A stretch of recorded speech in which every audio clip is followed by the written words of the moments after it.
Philippines or AFP na tinatrato nilang security threat ang peace rally ng Iglesia ni Cristo. Sinabi po ng AFP Public Affairs Office Chief Colonel Cerces Trinidad na mayroon kasing umaanggulo na banta umano sa seguridad ang INC kaya nag-red alert ang militar. Ayon po kay Trinidad, wala silang namomonitor na security threat sa peace rally. Ang alert status anya ay standard measure para handa ang kanilang mga tauhan at mga asset sakaling kailanganin ng civil authorities salig sa umiiral na batas. Nakahanda naman ang Manila Police District sakaling lumobo pa sa higit 100,000 ang mga lalahok sa rally sa Liwasang Bonifacio. Ayon kay MPD District Director Brigadier General Arnold Santiago, nasa 10 hanggang 15,000 attendance lamang ang kanilang inaasahan batay na rin sa kanilang pag-usap sa mga organizer. Ngunit hindi anya nila iniaalis ang posibilidad na lolobo pa bilang kung magpapatuloy ang pagtitipon. Tiniyak ng MPD na may contingency plan sila kung higit pa sa kanilang inaasahan ang bilang ng mga demonstrador. Isa niya sa contingency plan ay ang pag-extend sa Luneta area at iba pang designated Freedom Park sa Maynila upang ma-accommodate ang mga karagdagang participants. Samantala sinabi ni Santiago na patuloy na nakabantay sa sitwasyon sa Liwasang Bonifacio ang Police Intelligence Operatives upang maiwasan ang anumang untoward incidents.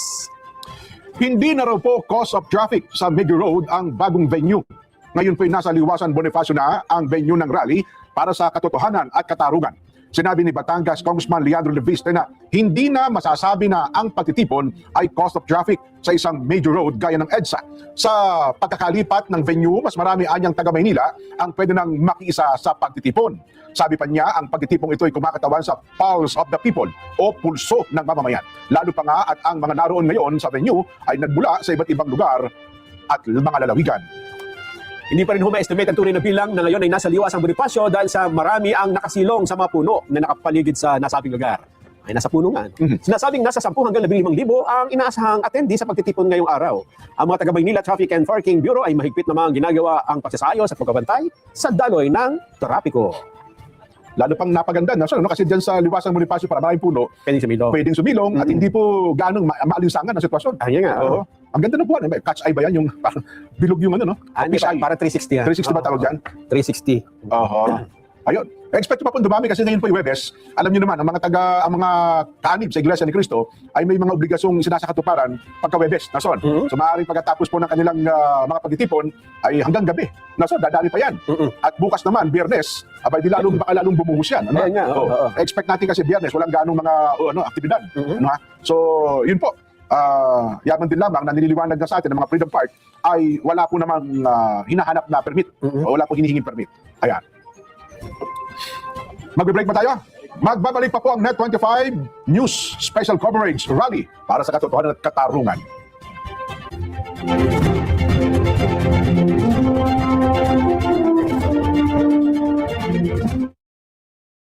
Mga boses na mapagkakatiwalaan ng mamamayan. Higit sa 100 milyong pisong halaga ng shabu ang nasapat sa isa-liwang bypass operation sa lungsod ng Baguio. Natakot naman at nalungkot ang mga negosyanteng Chinese-Filipino sa sinabi po ng businessman at ng driver nito na dinukot at pinaslam. Ali Soto, Alex Santos, Mata ng Agila, Prime Time.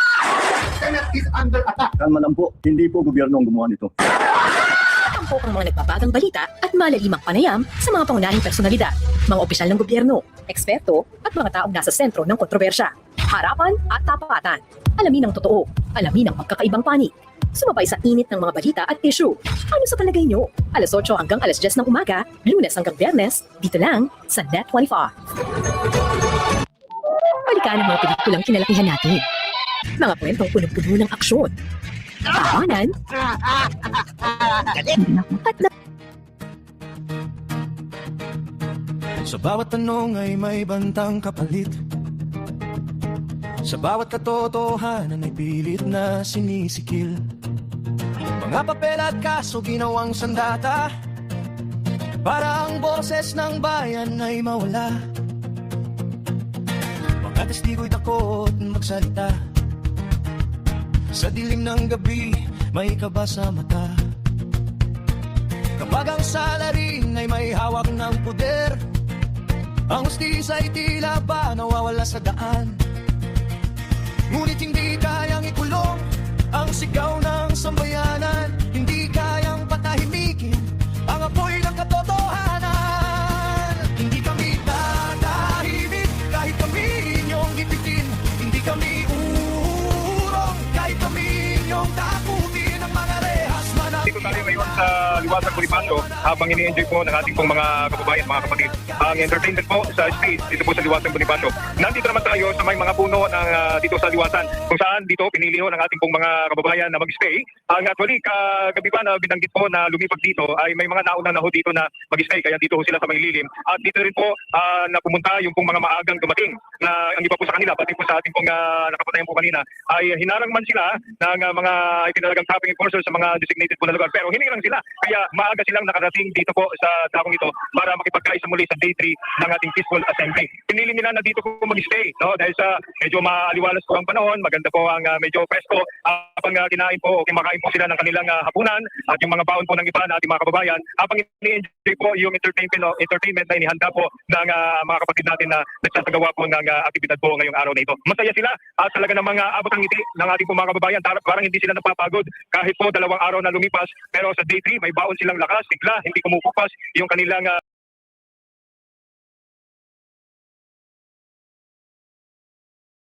Thank you so much, Mariel. Palakpakan po natin si Ate Mariel. Napakaganda ni Ate Mariel. Pag sinabi kong mahiya naman kayo, you will say, don't bend the law.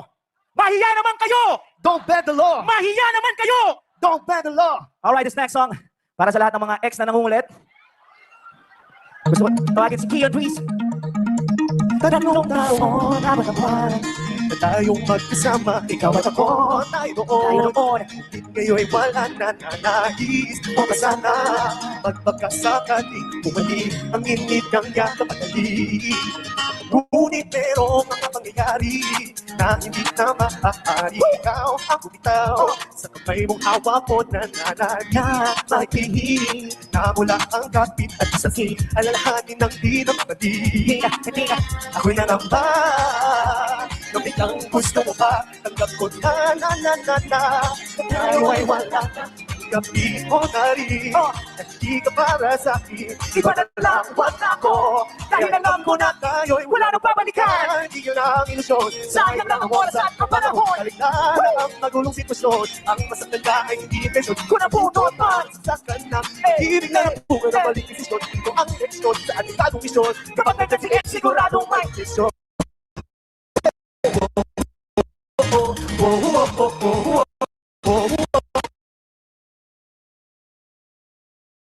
Ay meron ng iba, ikaw lang ikaw ang punta sa akin na walindi.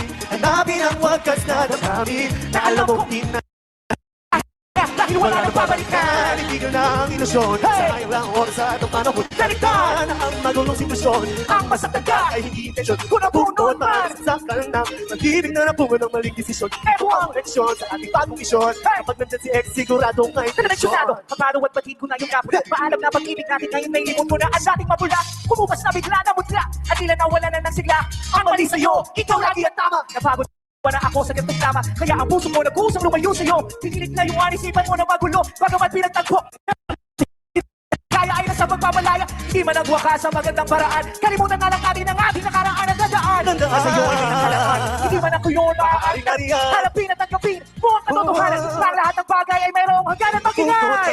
Sasaktan na, pag-ibig na nabuhan ang maling desisyon. Ito ang leksyon sa ating bagong. Sino gusto ng t-shirt? Nandyan si X, siguradong may intensyon. Tasa kamay! 1, 2, 3, wave your hands! Wave your hands! To the air! Wave your hands in the air! Kaligtaan ang magulong sitwasyon, ang masaktan ka ay hindi imbisyon. Sa punto na nagsasaktan na pag-ibig na nabuhan ng maling desisyon. Tasa kamay! Kapag nandyan si X, siguradong may tensyon. Say! Kapag nandyan si X, siguradong may tensyon. Make some noise mga kababayan! Kung sino yung pinakamalakas sumigaw. Pag sinabi kong mga kababayan, walang iwanan, sasabihin nyo, we are one. Mga kababayan, walang iwanan! We are one! Walang iwanan! We are one! Mahiya naman kayo!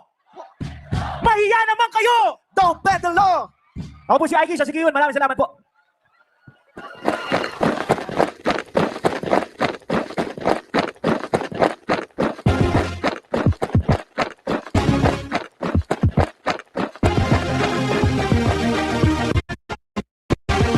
As we march, hear the footsteps Step sounding, just like thunder keeps your heartbeat pounding. Even though injustice has us surrounded, lift your voice and keep it resounding. Let's unite, for this fight is not against blood and flesh. Let's prevent moral corruption, cause it's starting to infest. Darkness is rampant, there's no time for rest. Let your light shine, never let it be suppressed. And the world will come to see the true meaning of unity. Mga kababayan, you and me. W-E-A-R-E-O-N-E. We are one, Pilipinas, we are one. We are one, after all is said and done. One hope, one blood, one nation under God. We are one till this battle is won.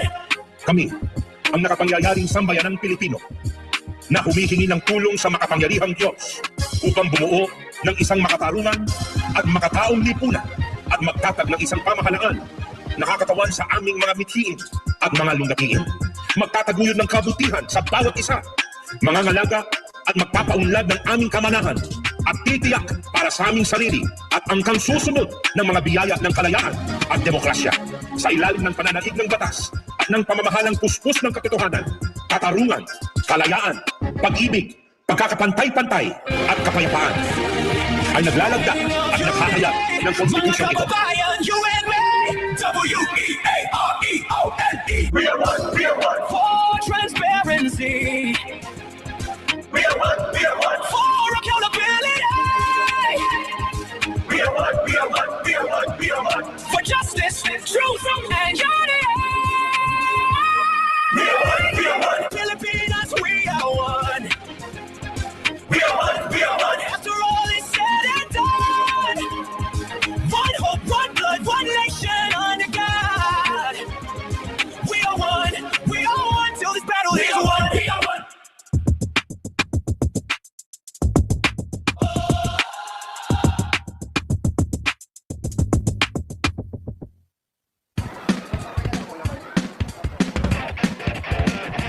Hello! Mga kababayan, pakinggan po natin ang mensahe sa atin. Palakpakan po natin sila. Ito po. Hello mga kapatid.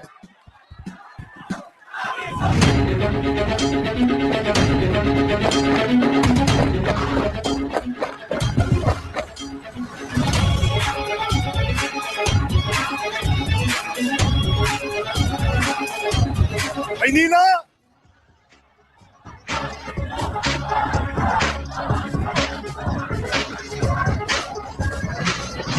Quezon City!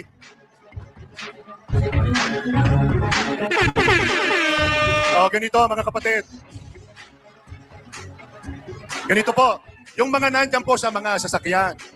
Mga kapatid, para po tayo ay we are, dito na tayo, labas na tayo rito.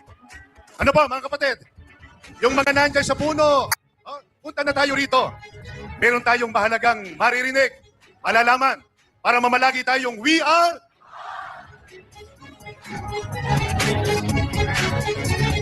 4:30 PM, nandito tayo. I-text na po natin yung mga nandyan po sa malalayo. Papuntahin na po natin dito. Para we are. Sige po mga kapatid, tuloy po natin.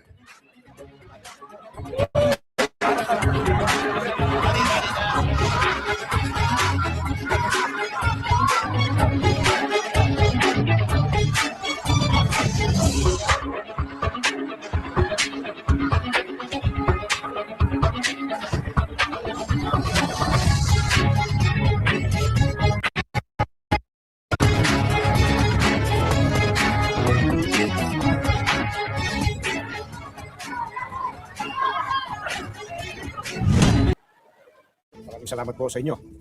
Mga kababayan, hindi tutol ang Iglesia ni Cristo sa pagpapatupad ng batas. Pero tutol kami sa pagbalutot sa batas. Lalo na kung ang layunin ay para pagtakpan ang katiwalian. Gaya ng alam ng marami, si Senator Dante Marcoleta ay nanguna sa pag-iimbestiga sa isa sa pinakamalaking pandarambong na naganap sa ating kasaysayan. Sinimulan niya ito nang siya pa ang chairman ng Blue Ribbon Committee ng Senado. Subalit, pinalitan ng liderato ng komiting ito. Gayunpaman, itinuloy niya ang paghahanap ng hustisya para sa atin ng mga mamamayan. Ang ipinagtataka namin ay kung bakit siya na nagsusulong sa pag-expose ng mga sangkot sa napakalaking pagnanakaw sa Pilipinas ang kakasuhan at ipakukulong sa halip na ang mga na-expose. Ang ikinakaso kay Senator Marcoleta ay plunder na isang non-bailable crime. Sa makatuwid, ipakukulong siya at hindi pwedeng magpiyansa hanggang hindi natatapos ang paglilitis sa kanya. Sa madaling salita ay hindi na niya maitutuloy ang paglalantad o pag-expose sa mga sangkot sa pandarambong na naganap. Pero paano naging plunder ang pagtanggap ng campaign donation? Hindi naman galing sa kabangyaman ng Pilipinas ang tinanggap niyang donation mula sa mga sumuporta sa kanyang pagkandidato bilang senador at mismong ang COMELEC ay naglabas na ng desisyon na walang krimen na naganap sa pagtanggap niya ng campaign donation. Sinusuportahan ng Iglesia ni Cristo ang itinataguyod ni Senator Marcoleta dahil ito rin ang posisyon namin. Nananawagan kami para sa transparency, accountability, justice, and peace. Kaya, nais namin iparinig sa mga kinauukulan na kahit ipakulong nila si Senator Marcoleta, ay hindi kami titigil sa paghingi ng katarungan para sa mga kababayan natin na ninakawan. Gusto namin ipaalam sa kanila na isang injustice ang selective justice. At hindi kami mananahimik sa harap nitong napakalaking pagyurak sa katarungan na hinihingi ng ating mga kababayan. Yan po ang statement ng Iglesia ni Cristo. Maraming salamat po kayo. Maraming salamat po sa inyo. Sige po. Mga kababayan, mga kasama at mga kapwa Pilipino, nandito tayo ngayon hindi para sa isang tao lamang. Nandito tayo dahil ang institusyong tinatawag nating pamahalaan ay unti-unti nang nawawalan ng moral na pundasyon. Ang nakikita natin ngayon sa ating bansa ay hindi na pagpapatupad ng batas, kundi tila sabwatan. Si Senador Rodante Marcoleta ay pilit na kinakasuhan ng plunder. Ang plunder ay isang sistematikong paglimas sa pondo ng bayan, gaya ng bilyon-bilyong kinuha sa DPWH para sa mga maanomalyang proyekto. Hindi plunder ang pagtanggap ng donasyon para sa kampanya mula sa mga pribadong individual na una nang inabsuelto at napatunayang legal ng COMELEC. Bakit pinapatawan ng parusa ang naglantad ng krimen habang malaya ang mga totoong magnanakaw? Napakalinaw ng sagot, mga kababayan. Kinakasuhan nila si Senador Marcoleta hindi dahil sa ginawa niya. Kinakasuhan nila siya dahil sa alam niya.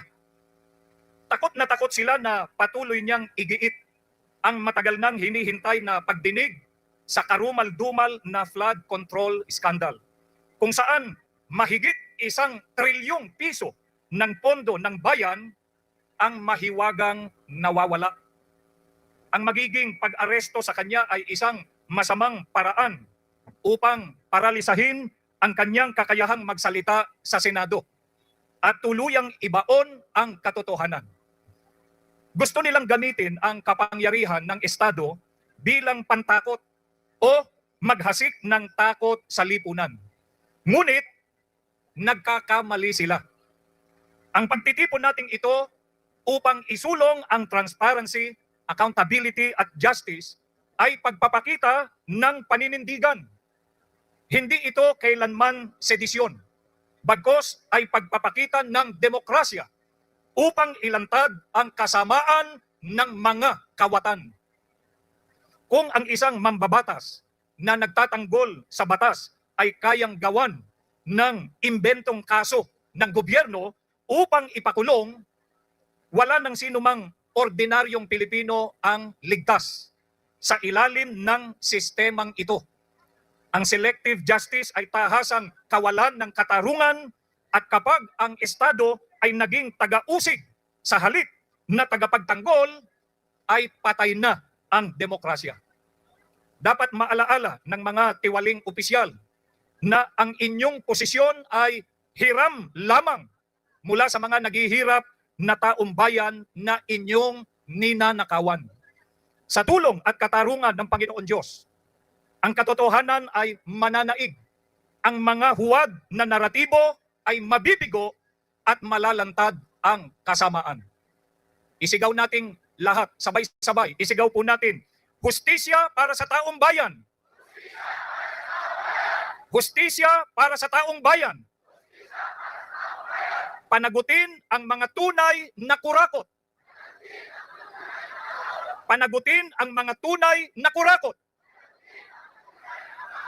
Maraming salamat po.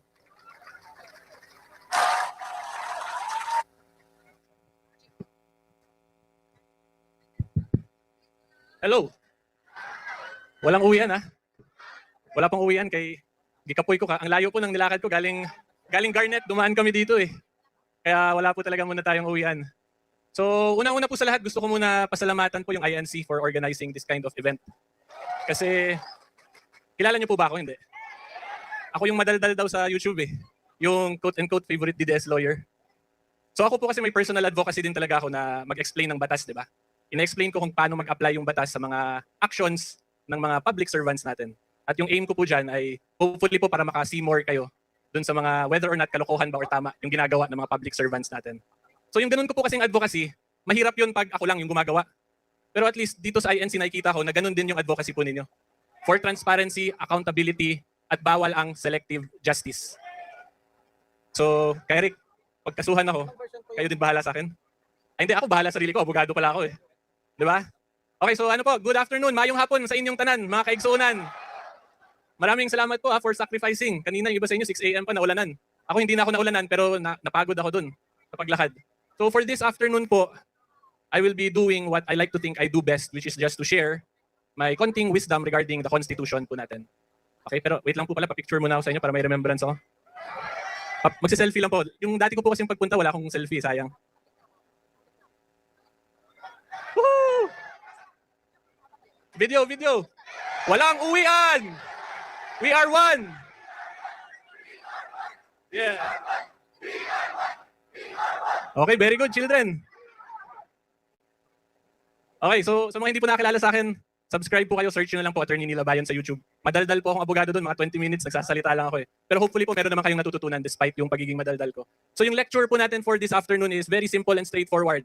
It is Article 2 of the 1987 Constitution. To be specific, Section 1, pinakaunang section po ng Article 2. Meron ba kayong Constitution dyan? I-search nyo sa ano nyo, cellphone, parang pag nasa simbahan tayo, di ba? May Bible verse. Pero yung, walang signal? Naku po, may jammer ba dito? Rap? Wala. Sige po, Section 1, Article 2 of the 1987 Constitution, ang nakalagay po dyan, the Philippines is a democratic state. Yan yung una muna nating lecture, democratic aspect. Naintindihan niyo po ba yung ibig sabihin ng democratic? Demokrasya. O ano ibig sabihin nun? Yes, sagot ninyo eh. Ha? Malaya? So ibig sabihin po ng democracy talaga, malaya tayo regardless of whether or not we are sa majority, sa minority, sa opposition, pwede tayo magsalita at protected po yung mga karapatan natin. Okay? So yan po yung simplest way to explain what we call political democracy. In a democracy, yung pinaka-basic po dyan, wala pong question tayo dito, majority po yung panalo.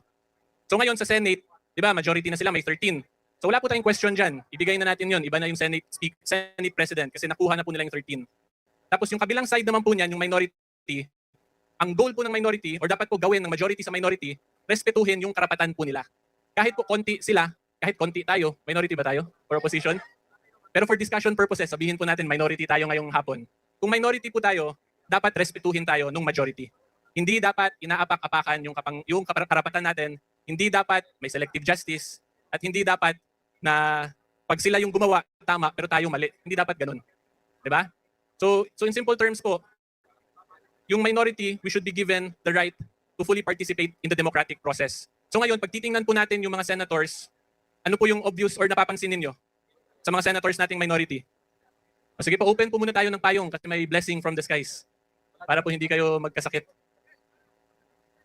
Okay, so going back po to the discussion natin, kung titingnan po natin yung Senado ngayon, yung minority, yung opposition, ano po yung common denominator sa kanilang lahat? Puro may kaso.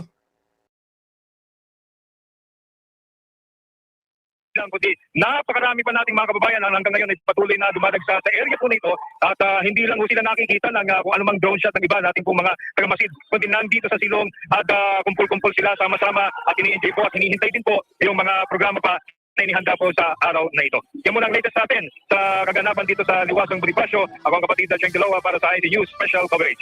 Kapatid na Cheng, nakita ko po yung kalagayan po rinyo dyan kung gaano karami. Alam niyo po, parang hindi kayo lumipot. Parang hindi kayo lumipat po ng venue, kapatid na Cheng, dahil sa dami pa rin po ng mga kababayan po natin dyan. Totoo.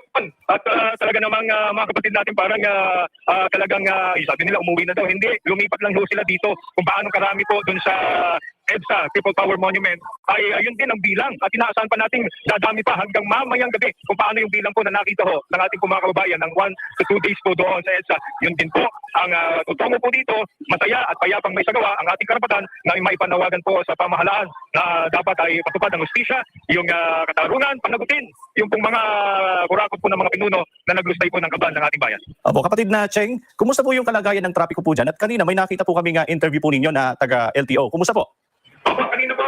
Dito naman po sa may kanto po nitong Liwasang Bonifacio, business as usual pa rin po kasi karaniwan naman daw po ito batay sa ating pong interview kanina sa mga traffic enforcer, talagang hindi naman apektado pa yung van at maayos naman po nilang sataayos kung sino man po yung mga kababayan po natin na dadalo dito sa aktibidad nito. May mga designated parking naman po. Pero kanina po, pagdadaan po namin doon sa may welcome rotonda ay isipin po ninyo, mayroon pong mga nakatalaga po doon na LTO na officer para di umano ay magsagawa po ng operation. Sinasabi po nila ito ay daily routine. No, para hanapin daw po at tingnan yung mga kolorum ng mga sasakyan. At tinanong din po natin ng isang officer po kanina kung ano ang dahilan, bakit nagsasagawa po sila nito at ang pahayag po nila ay wala naman daw itong kinalaman sa ating ginagawang aktibidad. Pakinggan po natin ang aming po naging panayam kay Ginoong MC Dagdag ng LTO. Kailan po muna ha, kasi hindi po muna mapagano kasi tatawag po muna sa itasa. Kailangan po na namin ano po yan ha, para sila po magbigay ng kung anong statement ang gusto nyo mong makuha. Verify lang po natin kung duly licensed po yung driver at kung registered. Okay? Yung kung about naman po ito sa mga nakasakay, check po natin kung yung mga pasahero po ay nagbabayad po. Okay? Kasi po, yung mga pribadong bihikulo po ay bawal pong bumiyahe nang walang prangkisa o magsakay ng mga pasaherong nagbabayad. Kung in short po, tawagin natin kolorum. Okay na po. Yun lang po. Kailangan po natin ng kompletong kaukulang dokumento. Katulad ng kailangan updated ng lisensya, rehistro at may prangkisa po. Yun lang po. Sige po. Yan po ang kuha po natin, ang interview po natin sa LTO officer po kanina na nabanggit naman daw, anti-colorum lang po sila at wala naman daw itong kinalaman sa ating sinasagawang disco rally. At welcome naman daw po sila sa Maynila, ang mga kababayan po natin na magsasagawa po ng nasabing aktibidad ngayong araw na ito. Kapatid na Cheng. Yes, Kaji. Opo, ang kapatid na email naman po ito. Meron lang po kaming ilang mga katanungan po, kapatid na Cheng. Yes, Kaniel. Opo, nabanggit po ninyo yung tungkol doon sa doon sa trapiko. Medyo nadadaan-daan ko rin yan yung lugar na yan. Kung ilalarawan po ba ninyo hanggang saan na sa ngayon ang nararating ng mga tao? Dahil sa kabilang side niyan, di ba, meron diyang post office, meron diyan yung isang mall diyan, meron isang bridge na nasa area po diyan. Hanggang saan na po ang mga tao sa ngayon?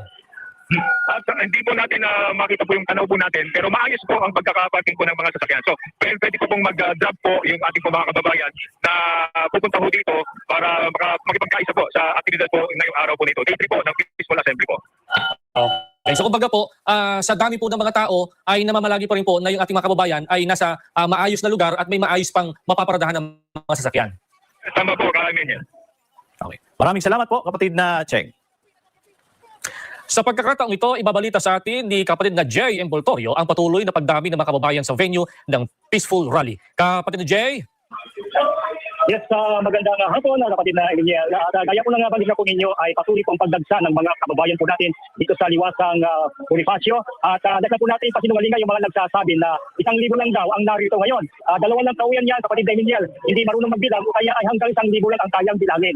Sa nakikita po natin ay gaya na banggit kapatid na Cheng kanina, ay hindi naman po ang tao ay naroon sa may pinaka-monumento dito sa mga mapupunong lugar. Ay nandito yung napakarami po nating mga kababayan na ang iba sa kanila ay kagabi pa nga ay nandito na. Mga galing po doon sa People Power Monument. At kabilang nga sa mga nakapanayam natin kanina, nakausap natin kanina na day 1 hanggang ngayon ay hindi po sila umuwi sa probinsya ng Nueva Ecija na malagi po sila. Hindi sila yung ulan, yung init, kung sa kanilang ilalagyan kahapon dahil sa kadami nga po ng tao. Pero tinis po nila yun at hanggang ngayon ay nandito pa rin po sila sa pakikipagkaisa po sa panawagan ng ating pong sambayanan na dapat merong managot dito po sa napakalawak na kasiwalian na nangyayari po sa gobyerno. Ang binabanggit po natin kanina ay sina Ginoong Randy Busto at Ginoong June Veronilia. Sila po ay mga pawang magsasaka.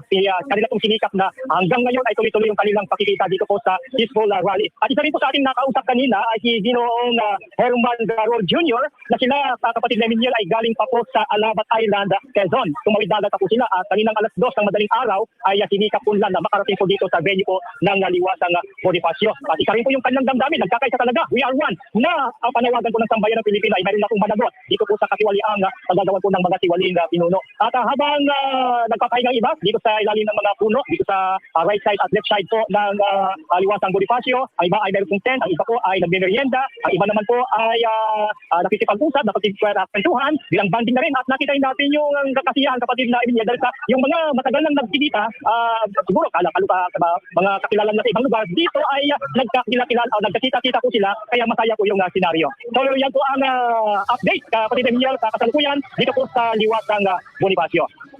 Kapatid na Jay, dito po sa area ng Quezon City sa ngayon, particular dito sa central area, umuulan ngayon eh. Diyan po, kumusta dyan? Kumusta ang panahon po dyan? Maliwanag po, kapatid Eminiel. Kaninang matanghali, talagang napakainit. Talagang kumbaga ay parang silisilaban. Buti na lang may mga puno rito, napakaraming puno dito. So doon po tumilong yung mga kababay po natin. Pero as of now ay medyo naiba na, medyo kumulimlim na. So napakagandang panahon, napakagandang pagkakataon para po sa mga kababay po ng ating narito ngayon. Kaya ko po naitanong po sa inyo dahil dito ngayon sa Quezon City umuulan na. Pero ang isa ko pong katanungan po, kapatid na Jay, kung paano po nyo mailalarawan, magbanggit po kayo ng mga, siguro ng mga landmark po dyan, kung saan natatanaw po ninyo na hanggang doon ay naroon na po ang mga kababayan natin. Dito po sa may area po, dito sa kilalalagyan po, medyo mga 100 meters away doon sa binabanggit kong mga puno kanina. May gilid kayo ng kwan, meron pa rin tayong mga kababayan narito po ngayon, mga nagpapahinga po dyan. So dito rin po sa may area po ito, at iba sa kanilang nagpapahinga, iba ay kumakain, pero tuloy-tuloy, kapatid na yan, ang pagparito po ng mga kababayan po natin sa dito sa ginagawa po natin natin for rally. Kapatid na Jay, kapatid na Jim lang po. Kapatid na Jay, kung yung bilang ng mga dumarating po dyan ay hindi nagbago mula kahapon at ngayon ay nandyan na po sa liwasang Bonifacio, paano po yung damdamin? Baka nagbago naman po? Walang pagbabago, lalo pang nag-uumalab, kapatid na Jimuel, lalo pang nagsusumigasig, di ba? Dahil sa sipin po ninyo, iba sa kanila ay galing pa sa malalayong lugar, napuyat at naglakbay ng napakalayo. Iniis yung init, iniis yung umaambon, kagla si Silo, pero hindi po sila. Kaya na nabanggit po kanina, may mga kababayan, napakaraming kababayan tayo na from day 1 pa lang, binusang ulan, dito ay napakainit naman, at dito po sa day 3 ay nandito pa rin sila, kapatid na Jimuel. Kaya walang pagbabago, lalo pa nga na nag-umalab yung kanila pong damdamin na lalo makipagkaisa dito po sa panawagan ng ating pong mga kababayan na meron pong managwak dito po sa katiwaliang nangyayari po sa kabangyaman po ng ating pong bansa, bunga po ng kagagawa ng mga tiwaling pinuno. Kapatid Jimuel. Okay po, maraming salamat po, kapatid na Jay. Kabilang sa mga naging tagapagsalita kahapon si Mike Defensor, dating kongresista at cabinet secretary. Kahit na may nakaambang warrant of arrest, hindi siya natakot na makiisa sa mapayapang pagtitipon sa EDSA. Puno naman si Senador Rodante Marcoleta nang humarap sa mga kababayan kasama sa panawagan para sa transparency, accountability, justice at peace. Noong day 1 pa lamang, inaabangan na siya ng mga natitipon sa EDSA.